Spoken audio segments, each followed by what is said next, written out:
गर्भ परीक्षण कब से हो रहा? अब तो बंद हो गया गर्भ परीक्षण, लिंग परीक्षण बंद कर दिया, पर इस टेक्नोलॉजी को आए भी बहुत ज्यादा दिन नहीं हुए।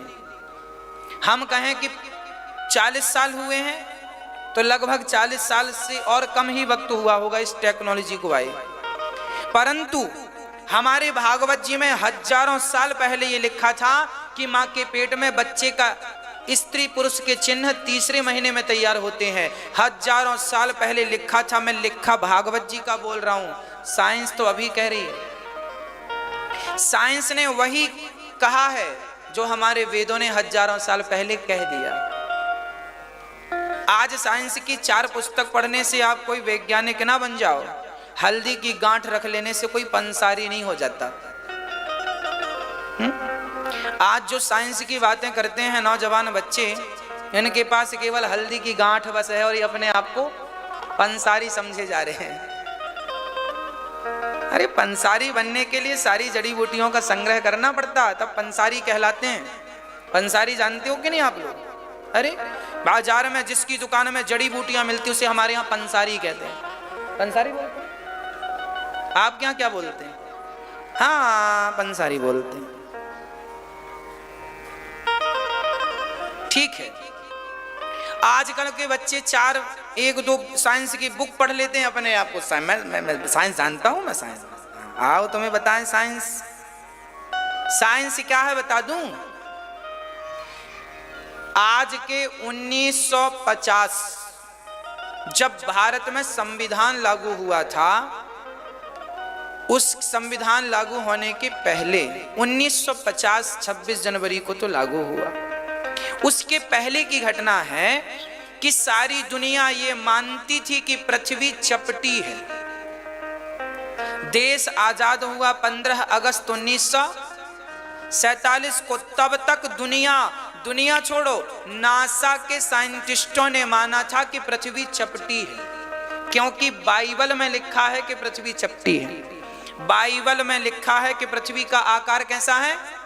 चपटा। साइंस ने भी मान लिया था इस बात को, पर 1950 को पहली सैटेलाइट छोड़ी गई, तब पता चला कि पृथ्वी चपटी नहीं है, पृथ्वी तो हाँ जी 1950 के बाद लोगों को पता लगा कि पृथ्वी चपटी नहीं गोल है। और हमारे शास्त्रों ने हजारों साल पहले, हमारे भागवत में एक सब्जेक्ट ही है भूगोल। भू मतलब पृथ्वी, गोल मतलब गोल। तुम्हें आज पता चला कि पृथ्वी गोल है, हमारे शास्त्रों ने हजारों साल पहले रिसर्च करके तो लिखा है भूगोल है, पृथ्वी गोल है। तो साइंटिफिक हमारे शास्त्र हैं। और भी प्रमाण मैं आपको दूंगा। कपिल भगवान का ज्ञान सुन के, कपिल देव जी का ज्ञान सुन के मां सिद्धा नाम की नदी बनकर बह गई। कपिल देव जी ने आचमन किया, सीधे गंगा सागर चले गए। बाकी तीर्थ बार बार गंगा सागर। उसके बाद मनु जी महाराज की एक बेटी की चर्चा पूरी हुई। अब दूसरी बेटी, 2 की चर्चा पूरी हुई। आकुति देवहूति। अब प्रसूति का विवाह दक्ष से हुआ था। दक्ष की छोटी बेटी का नाम था सती। सती का विवाह शंकर जी से हुआ। दक्ष बड़े अहंकारी व्यक्ति थे। एक बार भरी सभा में उनके ससुर जी आए, शंकर जी भी सभा में थे, नारायण भी थे, ब्रह्मा भी थे और बड़ी सभा थी, सब थे। पर दक्ष के आते ही सब तो खड़े हो गए, पर ब्रह्मा विष्णु महेश खड़े नहीं भई। तो दक्ष आग बबूला हो गया शंकर जी को देख के, आप खड़े क्यों नहीं भई? अहंकारी व्यक्ति ना थोड़ा अपना सम्मान कराने का कुछ ज्यादा ही भूखा होता है। अहंकारी व्यक्ति ऐसे होते हैं।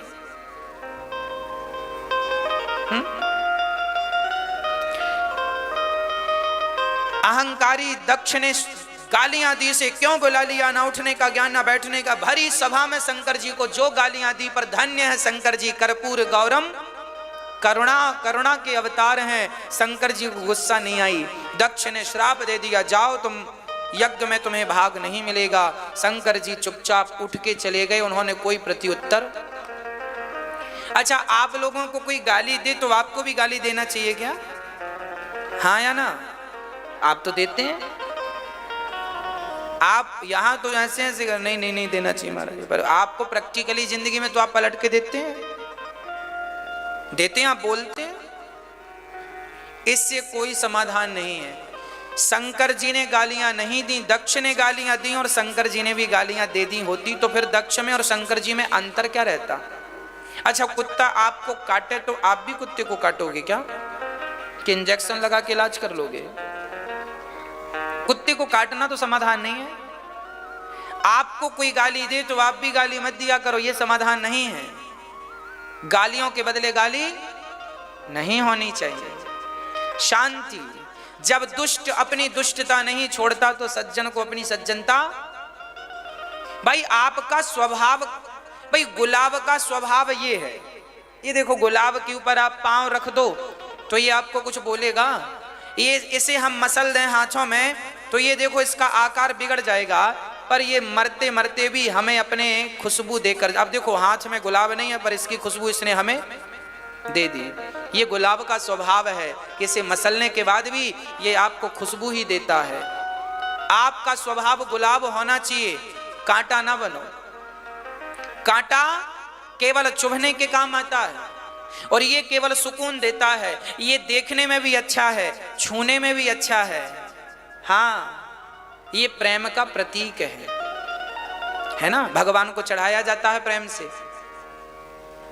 अर्थ क्या हुआ? अर्थ सीधा यही हुआ कि कांटा चुभना नहीं छोड़ता तो गुलाब भी अपनी शीतलता नहीं छोड़ता। तो फिर जब सामने वाला व्यक्ति गाली दे रहा है तो वो बबूल की तरह है और तुम गुलाब क्यों नहीं बन जाते? शांति का परिचय क्यों नहीं देते? अरे भाई एक बात बताओ, आपको किसी ने गधा कह दिया तो आपको बुरा लगता है कि नहीं?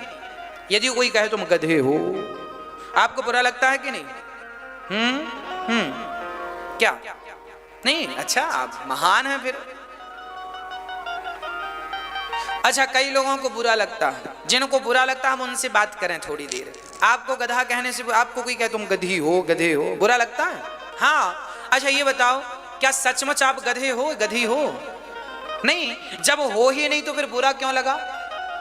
और बुरा लगा मतलब तुम गधे हो क्योंकि बुरा लग रहा है। यदि तुम हो तो बुरा लग रहा है ना, हो ही नहीं तो बुरा लगेगा क्यों? चलो मैं आपको कहता हूं, मैं कहता हूं कि आप सारी स्त्रियां सीता हो, मैं कहता हूं तुम सारी स्त्रियां अनुसुईया हो, मैं कहता हूं कि तुम सारे पुरुष राम और कृष्ण और विवेकानंद हो। अब बताओ आपको अच्छा लगा कि बुरा लगा? हाँ जी। तो क्या मेरे कहने से आप अनुसुईया हो गई? क्या मेरे कहने से पुरुष राम हो गए? यदि मेरे कहने से आप राम ना हो सके, मेरे कहने से आप सीता और अनुसुईया ना हो सकी, तो किसी के गधा कहने से आप गधे क्यों बन जाते हो? क्यों हो जाते हो? आप गधा मान लियो अपने आप को, मतलब गधा हो, इसलिए बुरा। हमें महाराज जी गधा कह दियो, हो तुमको गधा कह क्या दिया? तुम हो गधे, बुरा माने बैठे हो मतलब हो। महाराज जी उसने हमें ऐसा कह दिया। अरे कह दिया सो कह दिया, उसका मुंह है, कह दिया। उसकी अपनी विचारधारा है, उसने क्या कहा, आपने क्या रिएक्ट किया, वो आपकी अपनी विचारधारा है। आपका क्या रिएक्शन है, आपकी क्या विचारधारा उसके प्रति, वो आपके अपने विचार हैं, संस्कार हैं। बात देखो, हमारे गांव में सीधी बात कहते हैं, कुत्तों के मुंह। हाँ, गाली देने वाला बेचारा कुत्ते के तुल्य ही है, इसलिए इनके मुंह लगना आप जैसे विद्वानों को शोभा। हाँ, कोई सास गाली दे मतलब कुत्ता, कई बार कहते ना हमें देवी आ गई, हमें देवता आ गए। जिसको गुस्सा आता है, जो गालियां बहुत देता है, ये समझे इसको कुत्ता महाराज आए हैं, इसलिए तो कुत्ते की तरह आचरण हो गए इनके। हाँ, तो आप बिल्कुल चुप रहा करो, अभी इनका समय ठीक नहीं चल रहा है, इनकी सवार है, कुत्ता सवार है, भाव भाव करते जा। कई लोगों की आदत होती है जागते से लेके भाव भाव भाव भाव भाव भाव भाव, ये सब इन पर कुत्ता सवार है आज। आप ऐसों से बिल्कुल बच के रहना, नहीं काट देंगे ये लोग, और काटने के बाद फिर मरने की भी संभावना होती है, इसलिए इनसे बच के रहना। क्योंकि कुत्ते का काटा तो इंजेक्शन से ठीक हो सकता है, आदमी के काटे से इंजेक्शन भी नहीं मिलता। आदमी डस ले तो कोई इलाज भी नहीं है, इसलिए बच के ही रहो तो ही ठीक है। दुष्टों से मुंह लगने का काम, मैया आप बिल्कुल मुंह ना लगा करो। बहू गाली दे, वो सास गाली दे, किसी के मुंह मत लगाओ। जेठानी गाली दे, देने दो उसको अकेले में, आप अपना कमरे में आ जाओ चुपचाप। जब वो अपनी दुष्टता नहीं छोड़ता तो आप अपनी सज्जनता। शंकर जी उठ के चले गए, माता सती दक्ष ने यज्ञ किया, परिणाम एक मुझे बात याद आ गई। एक बड़ा बड़ा भला आदमी था, वो रहने लगा, उस किराए से घर लेके शहर चला गया, किराए से घर लेके रहने लगा। बाजू के लोग बड़े दुष्ट प्रकृति के थे। एक बाजू वाले ने झाड़ू लगाई, पूरा कचरा उसके घर में फेंक दिया। उसने झाड़ू लगाई और कचरा डस्टबिन में डाला और अपने घर से बढ़िया आम, अंगूर, केला, सेब, अनार, पपीता समेटा ले गया और पड़ोसी के घर की बैल बजाता, भैया खोलो। उसको लगा झगड़ा करने आया, उसने खोला डरते डरते। इसने फलों से भरी टोकनी पकड़ा दी, भाई साहब गांव से मीठे मीठे फल आए हैं, जरूर चूसिएगा, आम बहुत मीठा है, बहुत रस लीजिएगा, आनंद से खाइएगा, इत्यादि फल हैं सब खाइएगा। हाँ, उस व्यक्ति ने बड़ी शर्मिंदगी से कहा, भाई मैंने आपको कचरा फेंका आपके घर में और आप हमें फल खिला रहे हैं। उसने कहा, भाई आपके पास कचरा था तो आपने हमें कचरा दिया, हमारे पास फल थे तो हमने आपको फल दिया। जिसके पास जो होगा वही तो देगा। मेरे पास कच्चा है, मैं आपको 3 घंटे तक क्या देता हूं। हाँ, आपके पास जो होगा वो आप मुझे देंगे। इसलिए आप बिल्कुल बुरा ना माना करो कि सामने वाला आपको, अरे बेचारे के पास जो था सो दे दिया। एक महात्मा जी को एक महात्मा जी को एक व्यक्ति ने गाली दे दी तो महात्मा जी बड़े प्रसन्न होकर उसके हाथ जोड़ने लगे। किसी ने कहा, महात्मा जी वो आपको गाली दे रहा और आप हाथ जोड़ रहे हैं। महात्मा जी ने कहा, बेचारा कुछ दे ही रहा है, हमसे कुछ ले तो नहीं रहा है, हमसे अच्छा है कम से कम दे रहा है, लेते चलो। मतलब की हो तो रखते चलो, फिजूल की हो तो फेंकते चलो, क्या जरूरत है। अच्छाई को समेट लो, बुराइयों को किनारे करते चलो।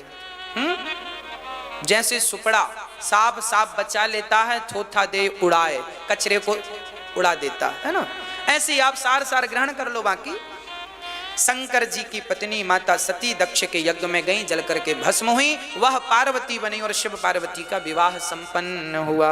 मनु जी की 3 बेटियों की चर्चा सुनाई। इन चर्चाओं के पीछे शिक्षाएं छिपी हैं। शास्त्र केवल सुनने के लिए नहीं है, मैंने जो शिक्षाएं दी हैं उनमें अमल कीजिएगा। मनु जी के 2 बेटे हैं, प्रियव्रत, उत्तानपाद। उत्तानपाद की 2 पत्नियां हैं, सुनीति और सुरुचि।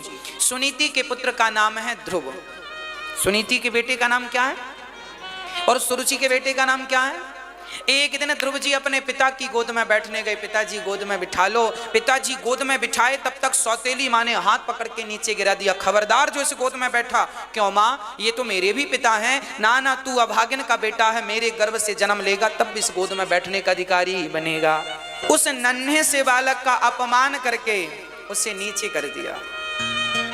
कई बार हम अपनी महत्वाकांक्षा के लिए अपमान करने लग जाते हैं, नीचा दिखाने लग जाते हैं। अरे बच्चों से क्या दुश्मनी है। आजकल हम समाज में देखते हैं, बड़े बड़े लड़ते हैं तो बच्चों को भी घसीट लेते हैं लड़ाइयों में। बेटे से, तुम फलाने, तुम अपनी चाची के पास मत जाना, तुम अपनी बड़ी मम्मी के पास मत जाना। अरे तुमने लड़ाई की है, उनको क्यों शामिल कर रहे हो, उनमें क्यों जहर घोल रहे हो, उनके संस्कार क्यों बिगाड़ रहे हो। ये आप लोग संस्कार बिगाड़ते हैं। तुम मत जाना, चाची कुछ खिलाए मत खाना। अरे तुम इतना भरोसा नहीं है, चाची जहर दे देगी क्या तुम्हारे बच्चे को। तुमने लड़ाई कर ली और बच्चों को जहर घोल दिया। उसके घर मत जाना, उसके घर उससे बात ना करना। हाँ, कई मम्मियां इतनी ऐसी हैं कि मना किया था चाची के घर मत जाना और चाची के घर चला गया तो फिर बड़ी धुलाई करती हैं। ये तूने क्यों गया था तू। ये कपट है। ये क्या है, कपट है। एक तो गलती आपकी, बच्चों में जहर घोल रहे हो, क्यों मना। अरे बच्चे वो सबके घर जाएंगे, वो सबकी गोद में, उनको थोड़ी पता कि चाची से हमारा झगड़ा चल रहा है। बच्चे तो निर्मोही, बच्चे तो भगवान हैं। अब संस्कार की क्या बात करें हम आपसे।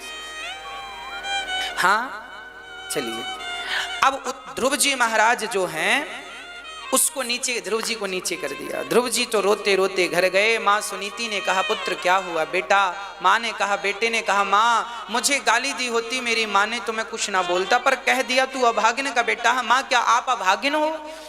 सुनीति ने कहा, सत्यम सुरुच्या विहितम भवान में यद दुर्भगाया उदरे गृहीतः।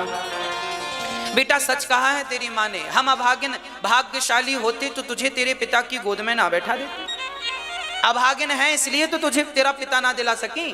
जा बेटा तप कर उस परमात्मा को पा जिसकी गोद में बैठने के बाद फिर किसी की गोद में बैठने की जरूरत। जा बेटा, धन्य है वो माँ जो 5 साल के बच्चे को भक्ति की पथ पर आगे बढ़ा रही है। ध्रुव जी कहते हैं माँ भगवान कहाँ है? अच्छा, सबके सामने पहला प्रश्न यही खड़ा होता है, जो भक्ति के मार्ग में आगे चलता है पहला प्रश्न यही खड़ा होता है, भगवान कहाँ है? कहाँ है भगवान? माँ ने समझाया बेटा, अच्छा ये बताओ समुद्र का दर्शन किया कि नहीं? कभी समुद्र गए कि नहीं गए? पानी पिया समुद्र का? कैसा है? कितना खारा है? कभी मुंह में रखा? बहुत खारा है, एक बूंद भी अंदर नहीं जा सकती, इतना खारा है। अच्छा, समुद्र में नमक होता है, मैंने सुना है, आपने सुना कि नहीं? होता है? हाँ या ना? होता है। अच्छा, समुद्र में नमक होता है, क्या दिखता है इन आंखों से? नहीं दिखता। होता है नमक समुद्र में, पर दिखाई? हाँ जी, जैसे नमक समुद्र में मिला है, जैसे पानी की हर बूंद में, समुद्र के जल की हर बूंद में नमक घुला हुआ है, ऐसे सृष्टि के कण कण में परमात्मा वैसे ही समाया है जैसे समुद्र के जल में नमक समाया है। अब कोई मुंह में रखे तो पता चले, उसी प्रकार कोई भक्ति करे तो पता चले कि भगवान का स्वाद कैसा है, समुद्र का स्वाद कैसा है, तभी तो पता चलेगा जब कोई बूंद मुंह में रखेगा। उसी प्रकार भक्ति का, भगवान का स्वाद तभी तो पता चलेगा जब कोई भक्ति करेगा। ध्रुव जी महाराज चल पड़े, रास्ते में नारद जी मिले और नारद जी ने ओम नमो भगवते वासुदेवाय का मंत्र दिया। इस 12 मंत्र को ध्रुव जी ने बड़ी श्रद्धा से जाप किया। जाप करते करते क्या हुआ, 1 माह बीता, 3 दिन में 1 बार खाते हैं, रोज रोज नहीं खाते ध्रुव जी। दूसरा महीना बीता, 6 दिन में 1 बार, फिर तीसरे महीने 9 दिन में 1 बार खाते हैं और खाकर भगवान का चिंतन करते हैं। सच्चा व्रत क्या है? सच्चा व्रत है मैं भगवान को पाकर ही लौटूंगा, ऐसा ध्रुव जी ने कहा। बिना भगवत प्राप्ति के मैं वापस घर नहीं जाऊंगा। नारद जी ने कहा जंगल खतरनाक है, मर सकता है, बोले मर जाऊं तो मर जाऊं। ये विचार जब आ जाए, एक ईश्वर को प्राप्त करना है, यह लक्ष्य ही व्रत माना गया। आप लोगों को लगता है रोटी नहीं खाएंगे तो व्रत हो जाए। अरे भाई, रोटी ना खाने से भगवान मिल जाते तो लोग भूखे क्यों मर जाते हैं? भगवान को पा लेते।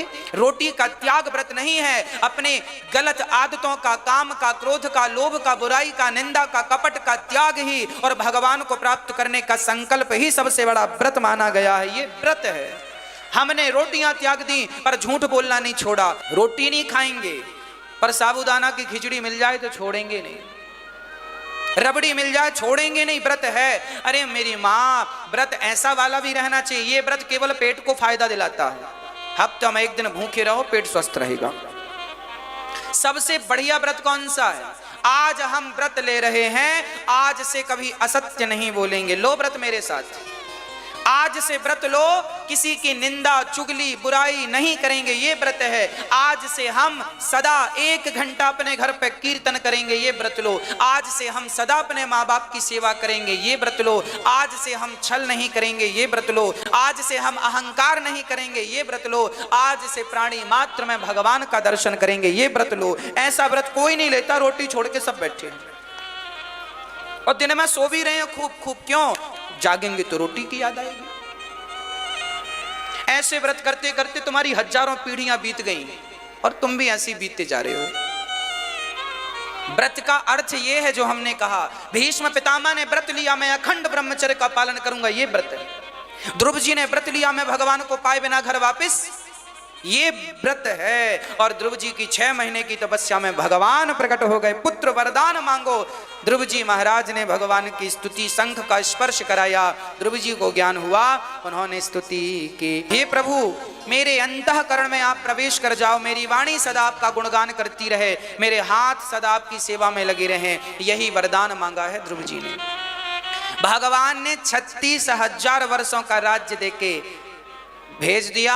ध्रुव जी के भाई को यक्षों, जिस माँ ने अपमान किया था, आज वही आरती उतारने लग गई और ध्रुव जी को राजा बनाकर उनके पिता जंगल चले गए। बहुत सुख पाया ध्रुव जी ने छोटी सी तपस्या के बल पर, और अंत में मृत्यु के सिर पे पांव रख के ध्रुव जी अपनी माँ के साथ ध्रुव लोक चले गए। आज भी ध्रुव तारा बन के चमक रहे।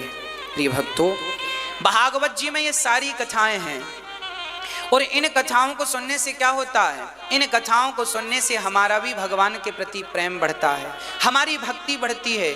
आप कथा सुन रहे हैं और आपके पूर्वज आपको आशीर्वाद दे रहे हैं, वाह हमारा बेटा हमारी बेटी धर्म से जुड़ी है, भगवान से जुड़ी है। इसलिए कहते हैं आशीर्वाद प्राप्त करना हो अपने बुजुर्गों का तो भागवत से जुड़ना चाहिए। भागवत सबकी इच्छाएं पूरी करती हैं। आज पूर्णिमा है, कल से कौन सा महीना चालू होगा?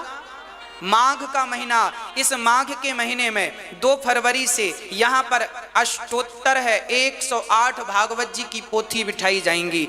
आप भी अपना नाम लिखवा लो, आप भी एक पाठ अपने कल्याण के लिए, अपने पूर्वजों के कल्याण के लिए। देखो, भागवत जरूर सुननी चाहिए। जरूरी नहीं है कि आप यूं ही बड़ा खर्चा करके सुने। अरे आप भागवत जी का एक पाठ करवा लेंगे तो भी वही फल प्राप्त होगा। वो तो लोगों के पास साधन संसाधन है तो फिर ये विस्तार भी हो जाता है, नहीं तो फिर सूक्ष्म रूप तो वही है। 18,000 श्लोकों का पाठ आपके संकल्प से होगा, उसका सारा फल आपको मिलेगा। जिसमें नारायण कवच का पाठ भी, भागवत जी के भीतर कौन सा पाठ है? नारायण कवच। जो नारायण कवच का पाठ संकल्पित होकर करवाता है या करता है, स्वयं नारायण उसकी रक्षा करते हैं। इसलिए आप जरूर भागवत जी का अनुष्ठान आप अपने घर से ही, अपने पूर्वजों के नाम से, अपने लिए, अपने बच्चों के कल्याणार्थ भागवत जी का एक पाठ बिठा सकते हैं। हम तो ये आपको बार बार इसलिए कहते हैं ताकि आप सभी का दुख दूर हो, क्योंकि जिन जिन ने भागवत जी का पाठ करवाया है, कितने लोगों ने हमसे कहा महाराज जी हमने कभी सोचा नहीं था कि हमारा जीवन इतना आनंदमय होगा जितना पोथी के बाद आनंदमय हो गया। भागवत जी सब कुछ देती हैं। भागवत जी पर विश्वास रखिए, ये प्रत्यक्ष भगवान है। जो अभिलाषा है, जो कामना है, इस माघ के महीने में स्वयं भागवत जी आपकी तमाम इच्छाएं पूरी करेंगी, मेरा विश्वास है। धुंधकारी जैसा पापी भागवत सुन के तराकी नहीं। प्रमाण है, यदि हमारे दादा परदादा किसी कारणवश तर नहीं पाए और उनके नाम से आपने भागवत करवा दी तो उनकी सदगति होगी, और जब उनकी सदगति होगी तो घर पर पितृदोष समाप्त होकर आपका जीवन आनंदमय होगा। अरे पूर्वजों के लिए, जो हमारे दादा परदादा थे, उनके लिए भी तो हमें कुछ पुण्य करना चाहिए ताकि उनका भी आशीर्वाद हमें मिले। और उनके लिए सबसे बड़ा पुण्य है कि उनको भागवत जी सुनवा दो। हर मरे हुए व्यक्ति को, जब मैं भी इस धरती से जाऊंगा तो मैं भी जरूर ये अपने आने वाली पीढ़ी से अपेक्षा रखूंगा कि आप भागवत सुनो, भागवत जी करवाओ, भागवत जी का पाठ करवाओ, ताकि इससे ही हम सबके पूर्वज यदि किसी कारणवश नरक में होंगे तो वो भगवत कृपा से भगवान की प्राप्ति कर पाएंगे। ये भागवत का प्रभाव है। कितनों का दर्द, कितनों का कष्ट जीवन में दूर हुआ। मैंने आपको बताया था ना कि एक बहन थी जिसने जन्म लेते ही वो अपाहिज थी, ना चल सकती थी, ना गूंगी भी थी, बोल नहीं सकती थी, परंतु वो बहन भागवत सुन सुन करके अभी सुनती थी और कथा सुन सुन के भगवान से इतना प्रेम हुआ कि 40 साल बाद अब उसकी जवान वापस आ गई है, वो भजन गाने लग गई है। आए थे उसके रिश्तेदार हमें यह सूचना देने के लिए, वो बहन भी आएगी, कभी दर्शन कराऊंगा मैं आपको। ये भागवत की कृपा से ही तो संभव हुआ। अरे डॉक्टर, एक दादाजी मेरे पास आए, बोले डॉक्टर ने कह दिया था कि आप 1 महीने के अंदर मर जाओगे। तो उन्होंने सोचा कि जब मर ही जाना है तो क्यों ना भागवत सुन लें, तो वो भागवत सुनने लग गए। भगवान से प्रेम हो गया, माला जपने लग गए, संसार का त्याग करके वो दिन रात भगवान का चिंतन करते। उन्होंने कहा आज मैं 4 साल, 1 महीने का बोला था, 4 साल हो गए और अभी मैं स्वस्थ हूँ, चलता फिरता हूँ। उन्होंने मेरे से खुद आकर के कहा कि ये भागवत जी की कृपा है। अरे भागवत जी पे भगवान, ये भागवत प्रत्यक्ष ईश्वर है।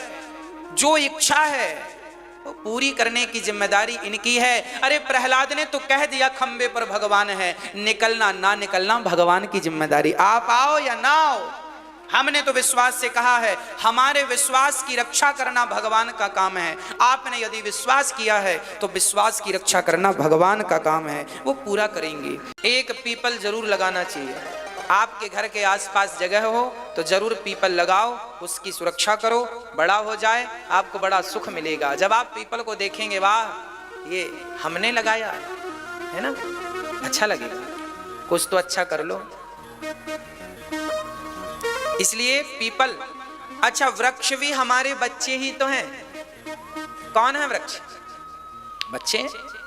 आपके बच्चे नहीं हैं तो रोते क्यों हो? पीपल लगाओ, पीपल की आयु तो 1000 साल, आपका पीपल रूपी बेटा तो 1000 साल जिएगा और 1000 साल तक आपके नाम का जल देता रहेगा वो। इसलिए 1 करोड़ वृक्ष में हमने अधिक से अधिक पीपल लगाने का विचार किया। आप भी अपने बच्चों के नाम से अपने लिए पीपल लगवाएं, आप भी अपना कल्याण इस प्रकार करें, कराएं। प्रहलाद जी से पिता ने पूछा, कहाँ है तेरा भगवान? प्रहलाद जी ने कहा, न केवलम में भवतश्च राजन सबई बलम बलिनाम चापरेसाम परिवरे में स्थिर जंग माये ब्रह्मादयो ये न वशम प्रणीता। कहाँ नहीं है भगवान पिताश्री? क्या इस खंबे पर है? हाँ, खंबा पर जो प्रहार किया हिरण्यकश्यपु ने, खंबा टूटा, नरसिंह भगवान प्रकट हो गए। बोलिए नरसिंह भगवान की। जब भक्तों पर अत्याचार होता है तब तब भगवान को किसी न किसी रूप में आना पड़ता है। आज प्रहलाद के लिए भगवान ने नरसिंह अवतार लिया। हिरण्यकश्यपु ने कहा, आप कौन है? भगवान बोले, तेरी मृत्यु हूं। बोले, नहीं मरूंगा। क्यों? क्योंकि मैंने ब्रह्मा से वरदान मांगा है, ना दिन को मरूं न रात को। भगवान बोले, ना ये दिन है न रात या संध्या की वेला, अब तो मरेगा। बोले, अभी भी नहीं मरूंगा। क्यों? किसी अस्त्र शस्त्र से नहीं। भगवान बोले, नाखून तेरे लिए बढ़ाए। हर प्रश्न का जवाब दिया। कितना बचेगा? मौत से कब तक बचोगे ये बताओ? कितने दिन बचोगे? कभी तो मौत आएगी। इसलिए तैयार रहा करो मरने के लिए भी। मौत आए तो बिल्कुल रेडी रहो, भागो मत, रो मत, मर ना जाए। क्यों नहीं मर जाओ? मरना तो पड़ेगा, कौन बचा है। इसलिए प्रहलाद जी खड़े हैं, हिरण्यकश्यपु की छाती विदीर्ण कर दी। भगवान ने उद्धार किया, उसकी आंतों को गले में माला बनाई। प्रहलाद जी ने भगवान की स्तुति की। कोई नहीं है, जब तक आपके पास सब कुछ है तब तक ही ये जगत है आपके साथ। कुछ ना हो तो कोई घर में रोटी भी नहीं देता। अरे छोटा भाई काम ना करे तो बड़ा भाई रोटी भी नहीं देगा। महंगी 2 रोटी भी लगती हैं, घर में पड़ा पड़ा खाता है। और काम करने लगे, हाँ, क्या खाओगे? कौन सा हलवा बनाऊं? गाजर का, बादाम का, कौन सा खाओ? सब खाने को मिलता। ये दुनिया स्वार्थी है रे बाबा। स्वार्थ लाग करें सब प्रीति, सुर नर मुनिजन की यह रीति। स्वार्थी हैं लोग। इसलिए समय रहते मेरी सारी बातों को समझ लेना, कहीं देर ना हो जाए। जब हाथी ने सूंड उठाकर भगवान को पुकारा, मेरा कोई ना सहारा बिन तेरे, नंदलाल सवरिया मेरे। मेरा कोई ना सहारा बिन तेरे, नंदलाल सवरिया मेरे। मेरे सारे सहारे छूट गए, मेरे श्याम सुंदर क्या रूठ गए। आओ कर दो दूर अंधेरे, नंदलाल सवरिया मेरे। मेरा कोई ना सहारा बिन तेरे, नंदलाल सवरिया। जब हाथी ने पुकारा तब भगवान हरि अवतार में आए और भगवान ने हाथी की रक्षा की। गजेंद्र को बचाया, ग्राह का सिर काटा। यह ग्राह पूर्व जन्म में हुहू नाम का गंधर्व था, आज भगवान ने इसे मुक्त कर दिया। यह हाथी इंद्रद्युम्न नाम का राजा था, द्रविड़ देश का। आज दोनों का भगवान ने कल्याण किया। एक को मार कर तारा है, एक को हृदय से लगाकर तारा। तारा दोनों को तारा, पर एक को मार कर एक को अपना कर। इसके बाद समुद्र मंथन हुआ। वासुकी नांग की रस्सी बनाकर मंदराचल पर्वत को लाकर रखा और मंथन किया तो सबसे पहले जहर निकला, शंकर जी ने धारण किया गले पर। अंत में अमृत निकला, जिसके लिए देवासुर संग्राम हुआ। राजा बलि गुरु कृपा से संजीवनी बूटी के बल पर स्वर्ग पर कब्जा कर लेते हैं, 99 यज्ञ पूरे करते हैं, तब वामन भगवान पृथ्वी पर अवतार लेते हैं। फाल्गुन मास की प्रतिपदा से द्वादशी पर्यंत तक केवल दूध पीकर व्रत किया था माता अदिति ने, जिसके प्रभाव से भाद्रपद मास के शुक्ल पक्ष की श्रवण नक्षत्र वाली द्वादशी को भगवान वामन प्रकट हो गए। राजा बलि से 3 पग भूमि का दान लिया है, 2 पग में ही सब नाप लिया, तीसरा पग कहाँ रखें? अच्छा ये बताओ, जिस पृथ्वी पर हम रहते हैं ये पृथ्वी किसकी है? बोलो बोलो मेरी माँ, मैया जी, ओ मैया, आप जिस घर पर रहते हो, जिस पृथ्वी पर घर बना है, वो पृथ्वी किसकी है माँ? बोलो। राजा बलि की थी, फिर राजा बलि ने उस भूमि का दान किसे किया? भगवान को। तो अब वो पृथ्वी किसके नाम पर है? असली रजिस्ट्री तो भगवान के नाम पर है। अब फिर हम लोग एक कागज का टुकड़ा लिए घूमते हैं, हमारी प्रॉपर्टी है ये, अपना दावा ठोकते हैं हम लोग। इसलिए ये ना कहा करो ये हमारा है, हे नाथ ये सब आपका है। अरे हम भी आपके हैं, हम तो आपके दास बन करके यहाँ रहते हैं। अब दास को ठाकुर चाहे तो खास बनाए, नहीं तो दास ठीक हो, दास बनो। दासानुदासो भवितास्मि भूया, है ना। वामन भगवान ने राजा बलि के मस्तक पर पांव रखा, वामन भगवान ने पाताल का राजा बनाया। आगामी मनवंतर में राजा बलि, अभी राजा पुरंदन नाम के राजा इंद्र हैं। हर चतुर्युगी जब पूरी होती है 73 बार, जिसे हम मनवंतर कहते हैं, हर एक मनवंतर में इंद्र बदल जाते हैं। 14 मनवंतर होते हैं। 14 मनवंतर बदल जाएं तो एक दिन होता है ब्रह्मा जी का, 1000 चतुर्युगी का। हाँ, आगामी मनवंतर में राजा बलि इंद्र बनेंगे। अभी पुरंदन नाम के राजा इंद्र बने बैठे हैं। ये कौन सा मनवंतर चल रहा है? वैवस्वत मनवंतर चल रहा है। वैवस्वत मनवंतरे अष्टाविंशति तमे कलयुगे कलि प्रथम चरणे जम्बुद्वीपे भारतवर्षे भारत खंडे आर्यावर्तांतर्गत।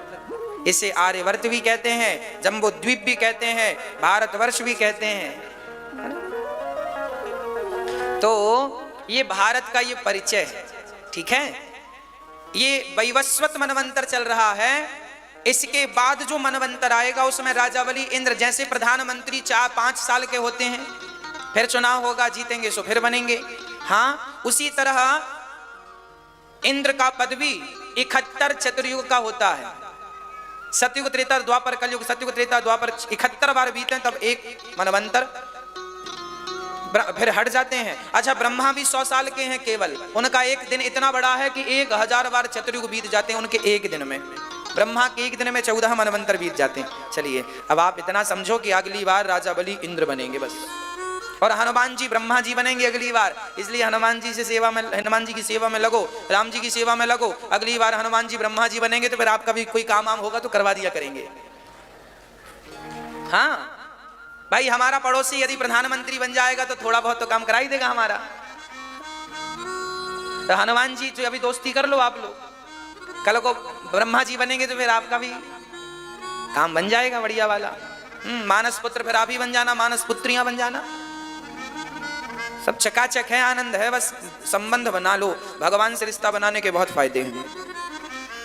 एक बार भगवान वामन बने, फिर वो गए राजा बलि को राजा बनाकर।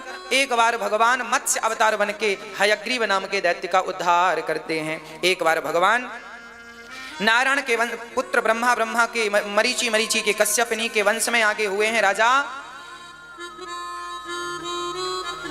नभग के नाभाग के अम्बरीश के वंश में आगे अम्बरीशो महाभागा सप्त द्वीपवती महिम। अम्बरीश जी बड़े राजा हुए हैं, एकादशी का व्रत करते थे। एक बार दुर्वासा जी आए और एकादशी का व्रत करके द्वादशी को पारण कर रहे थे, त्रयोदशी ना लग जाए उस दिन तिथि की हानि थी। एकादशी का नियम है कि द्वादशी को पारण कर लो, नहीं तो तिथि की हानि हो जाती है और फिर तो काम बिगड़ेगा। नहीं बिगड़ेगा मतलब नुकसान नहीं है, पर द्वादशी को ही पारण कर लेना चाहिए। दुर्वासा जी, अब तो दुर्वासा जी बोले हम भी प्रसादी पाएंगे, कहा पालो। वो बोले स्नान करके आता हूँ, स्नान करने में देर लग गई। तो यहाँ इन्होंने जल ग्रहण कर लिया अम्बरीश ने, तो दुर्वासा जी ने जटा उठाकर फेंक दी, कृत्या प्रकट की, जाओ इस अम्बरीश को मार डालो, क्योंकि संत का अपमान करता बिना खिलाए खा गया। तब भगवान ने अपना सुदर्शन नियुक्त कर रखा था अम्बरीश की सेवा में। सुदर्शन ने कहा भक्त को मारेगा, चल पड़े, कृत्या को भस्म किया और दुर्वासा को मारने। दुर्वासा जी भागे, ब्रह्मा बचाओ। ब्रह्मा जी बोले सुदर्शन से कोई समाधान नहीं। शिव जी बचाओ, शंकर जी बोले नहीं बचाएंगे। नारायण से कहा आप बचाओ। भगवान ने कहा यदि आपने मेरा कुछ बिगाड़ा होता तो मैं आपको माफ कर देता, पर आपने मेरे भक्त का बिगाड़ा है, इसलिए मैं आपको माफ नहीं कर सकता। जो गृहस्थी में रह के भक्ति करता है, भगवान कहते हैं मैं उन भक्तों को ज्यादा प्यार करता हूं जो गृहस्थी में रह के मेरी भक्ति करता। देखो संसार छोड़ देना, बाबा जी बन जाके भजन कर लेना सरल है साहब, पर पति पत्नी बच्चों के साथ रहकर भगवान को याद करना, झंझटों में रह के भी भगवान को याद करना ये कठिन है। भगवान संतों से 10% प्यार करते हैं तो गृहस्थियों से 20% प्यार करते हैं। बस आप उनसे प्यार थोड़ा सा कर लो बस। मैया समझ में आ रही है बात?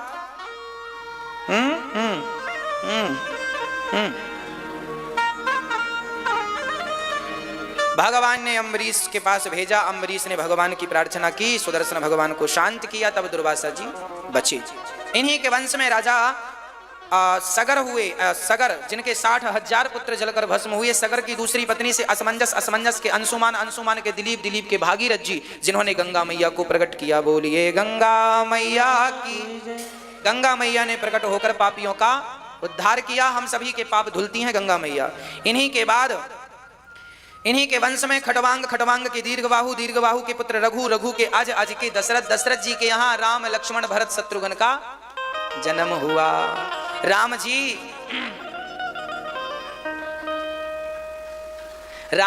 की कथा बड़ी अनंत है।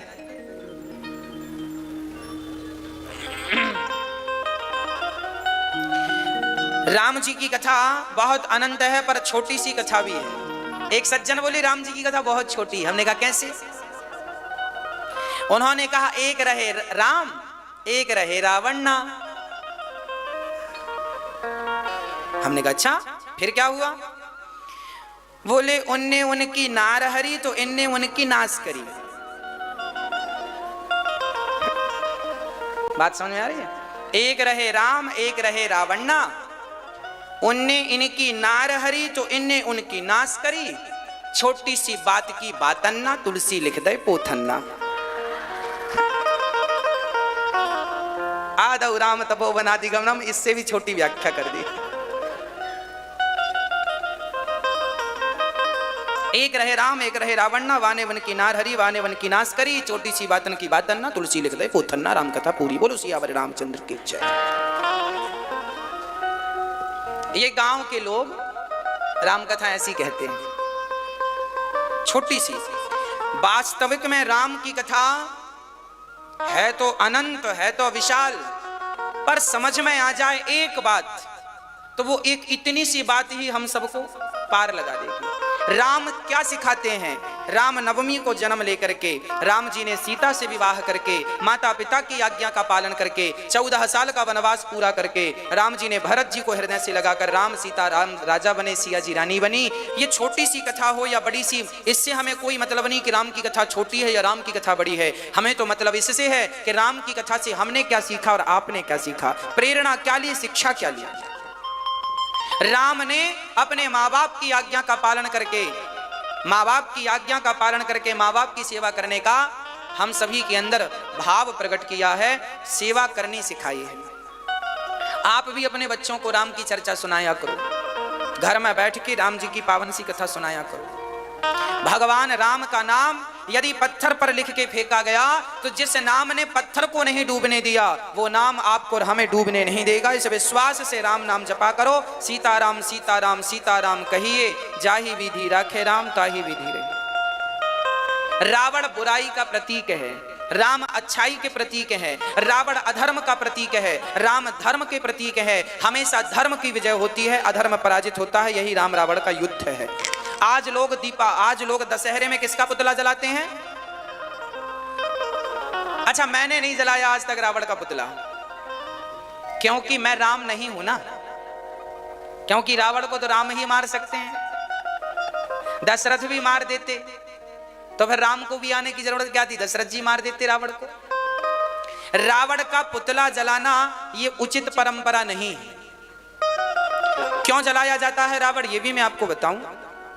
भाई रावण बुराई का प्रतीक है, ये तो सही है, पर एक भाई राम जी, कोई रामलीला में राम जी बने और वो पुतला जलाएं। आजकल आम व्यक्ति लोग चले जाते हैं पुतला जलाने।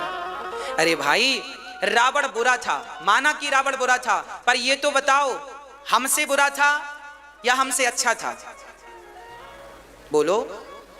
रावण बुरा था माना कि, पर रावण हमसे अच्छा था या हमसे बुरा था? बोलो। रावण कैसा था? मैं रावण का परिचय दे रहा हूं। रावण के यहां माता सीता लगभग 11 महीने रही हैं।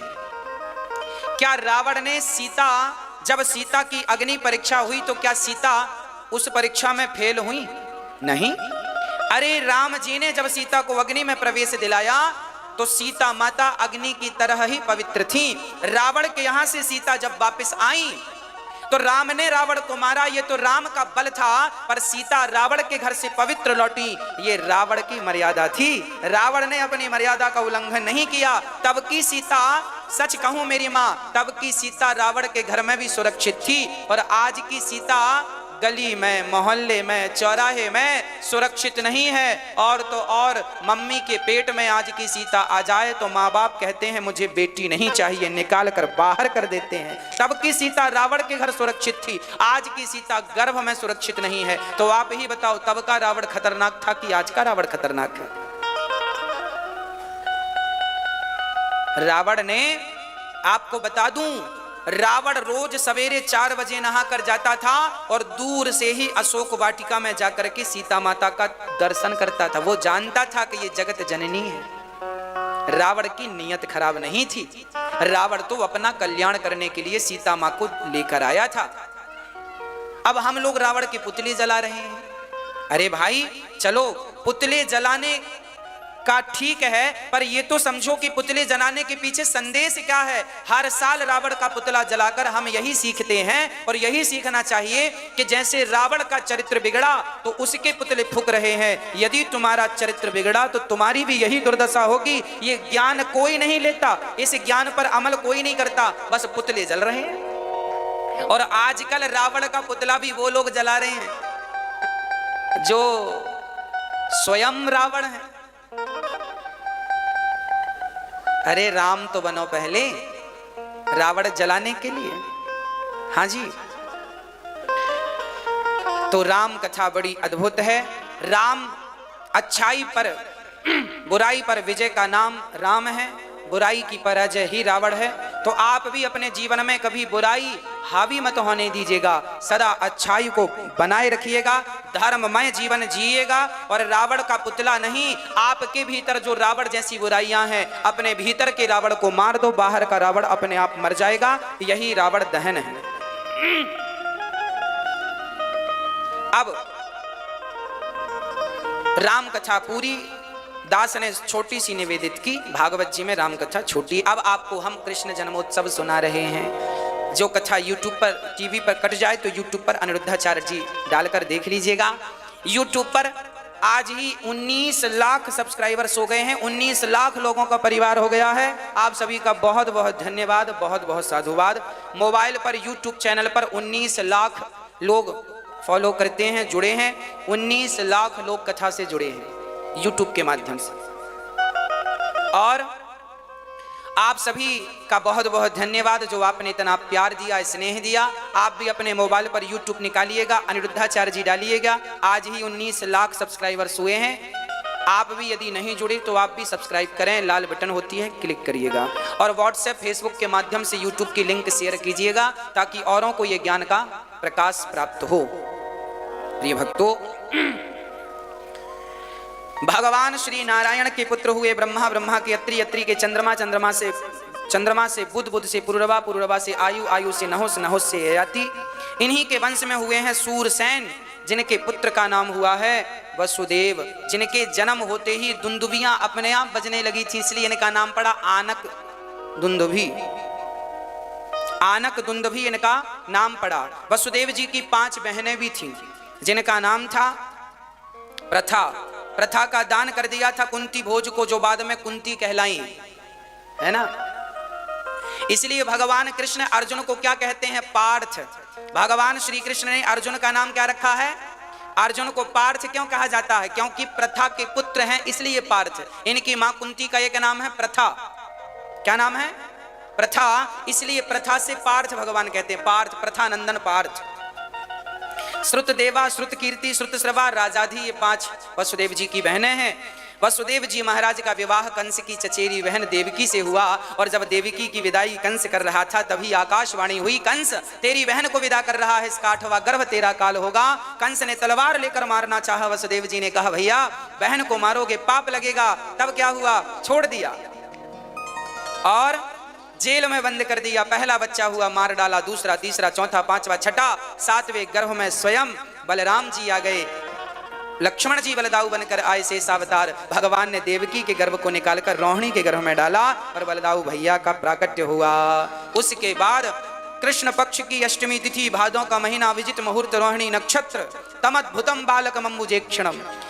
भगवान निशी थे तमुद्भूते जायमाने जनार्दने देवक्याम देवी रूपिण्याम विष्णु सर्वगुहाशया। जो सबके गर्भ में वो भगवान देवकी के गर्भ में आए।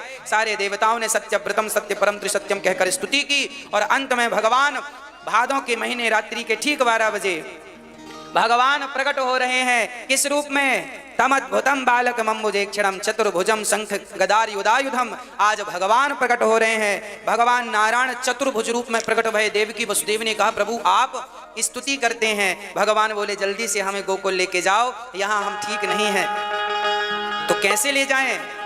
ताला बंद है। भगवान बोले हमें लेकर चलो। जैसी भगवान को लेकर चले, जेल के ताले खुल गए, पहरेदार सो गए, सारे रास्ते खुल गए और शेष भगवान छाता बन के चलने लगे। यशोदा ने कन्या को जन्म दिया। उस कन्या को लेकर के वसुदेव जी महाराज श्री कृष्ण को वहां रखकर योग माया ने भगवान को, योग माया ने भगवान कि योग माया ने मां यशोदा को सुलाया।